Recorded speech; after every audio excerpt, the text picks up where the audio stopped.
கர்த்தருடைய பரிசுத்த நாமம் மகிமைப்படுவதாக. இந்த நாளிலே உங்களை சந்திப்பதிலே மிகுந்த சந்தோஷம். எனக்கு அன்பான தேவனுடைய பிள்ளைகளே, எனக்கு யாருமே உதவியா இல்ல, நான் செய்யறதுக்கு என் கூட யாருமே வர்றதுக்கு யாருமே இல்ல, நான் ரொம்ப லோன்லியா ஃபீல் பண்றேன் அப்படின்னு ரொம்ப துக்கத்தோடு கூட கவலையோடு கூட இருக்கீங்களா?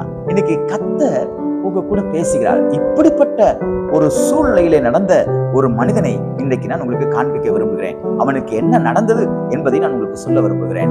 யோவான் எழுதின சுவிசேஷம் 5ஆம் அதிகாரம் 7வது வசனத்துடைய மையப்பகுதி இப்படியாக சொல்லுகிறது: குளத்தில் கொண்டு போய் விடுகிறதுக்கு ஒருவரும் இல்லை. இவனுக்கு உதவி செய்ய, இவன் வியாதியிலிருந்து விடுதலை பெறதுக்கு ஒருவனும் இல்லை.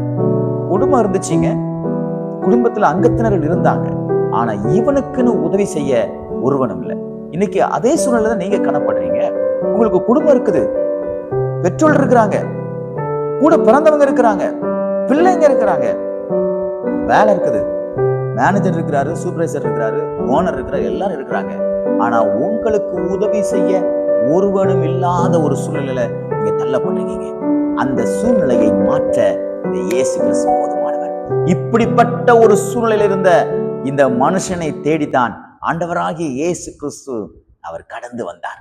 கடந்து வந்து ஒருவனும் உதவி இல்லாம இருக்கிறவனுக்கு அவர் ஒருவரே உதவியாக நின்று அவருடைய எல்லா பிரச்சனைக்கும் தீர்வை கட்டளையிட்டார். அவன் நினைத்த காரியத்தை அவனுக்கு நிறைவேற்றி கொடுத்தான். அவன் எதுக்கு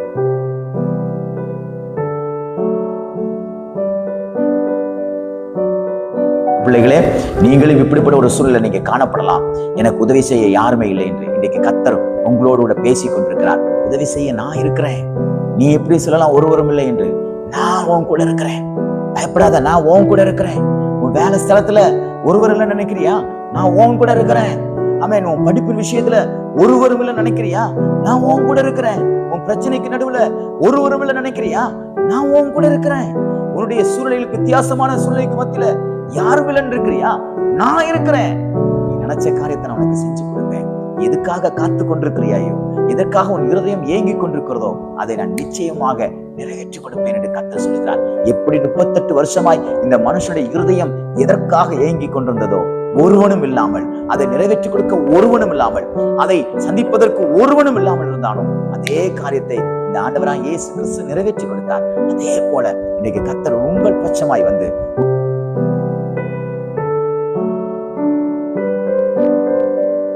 இந்த உங்களை பார்த்து உங்களுக்கு இன்றைக்கு தேவன் அற்புதங்களை செய்வாராக. விசுவாசிங்க, இந்த நாள் ஒரு அற்புதத்தின் நாளாய், தேவனுக்கு இருந்த அற்புதங்களை பெற்றுக்கொள்ளும் நாளாக தேவன் மாற்றி கொடுப்பாராக.